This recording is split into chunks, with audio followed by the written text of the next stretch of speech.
Voilà, heureux d'être là pour célébrer la Pentecôte. On le fait ce matin avec le Père Di Falco, qui a voulu partager ce moment avec nous avant de prendre congé de son diocèse. On le fait en sachant tout ce que peut représenter la Pentecôte, à la fois cette fête champêtre où on offrait au Seigneur les premiers prémices de la moisson, et puis cette fête, elle est devenue la grande fête de l'Alliance pour nos frères juifs. Elle est restée, la fête de l'Alliance, et d'ailleurs c'est au cours d'une grande fête de Pentecôte que les disciples vont faire l'expérience étonnante de recevoir l'Esprit que le Christ ressuscité leur avait promis. Cette promesse, elle nous rejoint. Nous aussi, ce matin, on a envie d'être ceux et celles qui accueillons cet Esprit, ce souffle de Dieu, pour que nos communautés, pour que notre Église puisse toujours s'ouvrir davantage aux dons de Dieu, s'ouvrir davantage au service de ses frères. Pour entrer dans l'accueil du Père évêque, pour entrer dans peut-être un regard mieux nourri sur cette réalité du dévolu, nous avons demandé à André Borel de nous dire un petit mot, parce que le dévolu vit une époque importante dans son cinquantenaire de la station, et nous allons nous asseoir simplement, et puis nous écoutons André nous parler un peu de cette réalité socio-économique d'aujourd'hui pour le dévolu. Asseyons-nous. Monseigneur, bonjour. Bienvenue parmi nous. Messieurs les prêtres, bonjour. Mesdames, Messieurs, bonjour. Vous avez dit que le dévolu était pour vous le pays où l'on est bien accueilli et où l'on mange bien. Laissez-moi vous emmener dans le passé. Embarquez avec moi dans une capsule de temps miraculeusement retrouvée dans les archives de la revue du Touring Club de France. Nous sommes un jour de printemps 1901. Un certain Despinassou traverse le dévolu à pied. La journée se termine, l'orage menace et l'oblige à chercher un abri. Il est à 7 km de Saint-Étienne sur la route de Veynes. Je reprends ses propres mots. À 300 ou 400 mètres, je distingue quelques maisons. Je cours sous la pluie, à la première porte, j'entre sans frapper. Près du feu se tenaient un homme et une femme âgés. Ils m'offrent un abri, mais comprennent difficilement ce que je leur dis. Je me suis assis près de la cheminée et sèche mes vêtements. Il est 6h15. J'attendais la fin de l'orage. 8h. Le jour baisse rapidement.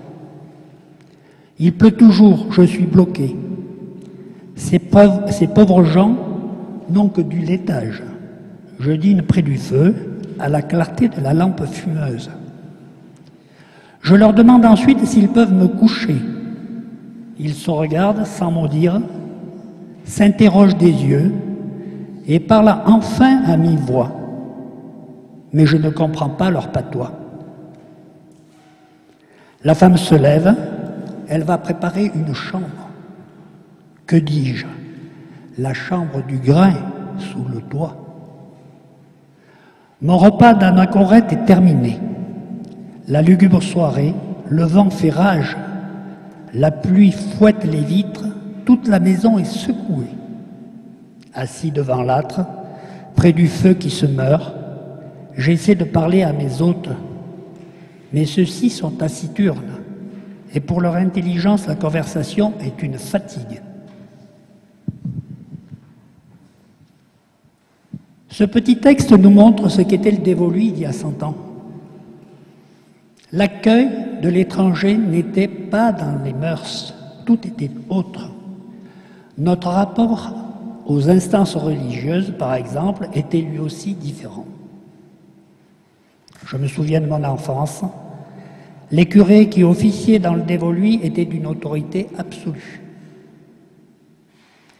Les divers services dont nous devions nous acquitter envers eux étaient les réminiscences de la dîme moyenâgeuse. mais je dois rendre justice aux prêtres qui m'ont accompagné durant mon enfance et mon adolescence, qui m'ont formé, m'ont guidé. Ils m'ont donné une culture dont je continue à profiter aujourd'hui encore. Notre véritable évolution est arrivée au début des années 60, ce qui n'est pas si loin avec l'apparition des tracteurs et des salles de bain. Puis, en 1966, avec la station et le tourisme de masse. L'évolution qui s'ensuivit fut sans précédent par son ampleur et sa rapidité. Les femmes sortirent de leur foyer, travaillèrent pour la première fois pour un salaire et eurent accès aux mêmes droits que les hommes. Les jeunes trouvèrent du travail dans le pays, découvrant à la fois de nouveaux métiers et des loisirs modernes. Les retombées d'argent transformèrent notre agriculture si précaire en améliorant les bergeries et les conditions d'alpage. Mais plus que tout, il y eut une arrivée massive d'étrangers qui avaient une culture, des attentes et des besoins différents. 20 000 personnes transitent désormais dans notre pays, qui ne comptait et qui ne compte toujours que 1 000 habitants permanents. Nos curés se sont investis corps et âme pour que tous arrivent à se comprendre et se parler. Je pense entre autres à Étienne Gauthier, puis à Théo, et Bertrand Gournay et tous ceux qui ont suivi et que vous avez bien connus. Pour la première fois dans l'histoire du Dévoluy, à l'initiative de l'école de ski et sous la vigilance de Théo, nous sommes sortis pour suivre la messe et écouter l'évangile sur la montagne. Actuellement, je perçois un changement dans le Dévoluy. Nous nous perfectionnons, nous nous améliorons, nous essayons d'aller vers plus d'excellence dans l'accueil des touristes qui nous font vivre. Il faut que l'accueil spirituel suive cette évolution car ils sont demandeurs. Vous aussi, avez été porteur d'une dynamique. Vous avez insufflé cet esprit nouveau au département. Vous avez fait rayonner les Hautes-Alpes par la chanson, par Notre-Dame du Lot et bien d'autres choses encore. Nous avons besoin de guides comme vous pour donner un sens moderne à notre quête spirituelle et faire évoluer l'Église dans notre secteur qui reste toujours un peu à l'écart de par sa géographie. Mais pour avoir une connaissance plus approfondie de ces 50 dernières années, voici, cher Père, l'ouvrage que j'ai réalisé pour le cinquantenaire de notre station de Super Dévoluy. Nous avons un petit point commun, la conduite d'un troupeau. Je connais mes brebis et mes brebis me connaissent. Vous quittez votre crosse d'évêque, alors voici un authentique bâton de berger, dévoluard. Bonne route sur les chemins escarpés qui vous restent à parcourir.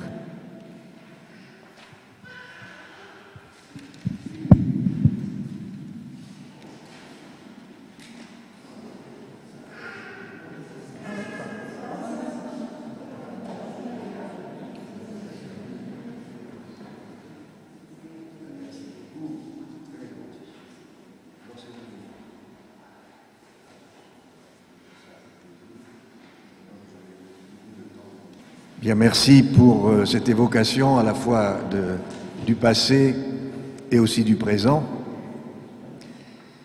Effectivement, nous avons un peu échangé tout à l'heure au café. Vous avez évoqué une grande partie de l'histoire du Dévoluy. Je suis très heureux que l'une de mes dernières célébrations se déroule ici avec vous, parce que je ferme un peu une boucle. Puisque dans 2003, lorsque je suis arrivé, c'était Bertrand Gournay qui était chargé de ces paroisses, et Bertrand m'avait proposé d'abord de faire le tour d'un certain nombre de familles qu'il connaissait, mais aussi de rencontrer ceux qui le voulaient au cours d'une soirée. Et je me souviens qu'on avait passé, je crois, ici, dans la salle de la mairie, passé une soirée. Donc ça, c'était en 2003. Et bien pas loin de 14 ans après, nous nous retrouvons et c'est une occasion eh bien, pour vous dire, non pas adieu, mais au revoir. En tout cas, j'espère, puisque c'est toujours vraiment avec beaucoup de plaisir que je viens ici dans le Dévoluy, pas aussi souvent que j'aurais aimé le faire, mais comme il faut pouvoir parcourir tout le département, il faut partager.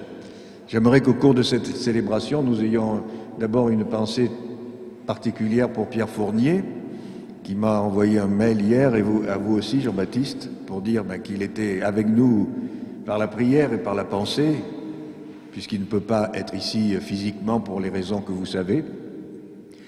Et puis, comment ne pas penser aussi à celles et ceux qui, à nouveau, viennent d'être victimes d'un attentat à Londres, en pensant eh bien, à celles et ceux qui soit sont morts, et puis aussi les nombreux blessés. Et je pense que le jour où nous célébrons l'Esprit du Seigneur, qui est d'abord un esprit d'unité, ça doit rappeler à chacune et à chacun d'entre nous, eh bien, poser une question, qu'est-ce que je fais pour que là où je vis, que ce soit dans mon lieu de travail, que ce soit dans ma commune, que ce soit partout où je rencontre d'autres personnes, qu'est-ce que je fais pour qu'il y ait davantage d'unité? Qu'est-ce que je fais pour que, au-delà des différences, nous n'oublions jamais que nous sommes des êtres humains qui partagent une même terre, qui partagent une même vie, quels que soient les engagements que nous avons, que nous ayons la foi, que nous ne l'ayons pas, quelle que soit la religion que nous pratiquons, au-delà de tout ça, nous sommes d'abord des hommes, des femmes, des enfants, des adolescents qui doivent apprendre à vivre ensemble. Mais j'y reviendrai tout à l'heure dans l'homélie. Maintenant, nous nous tournons vers le Seigneur, si vous voulez bien.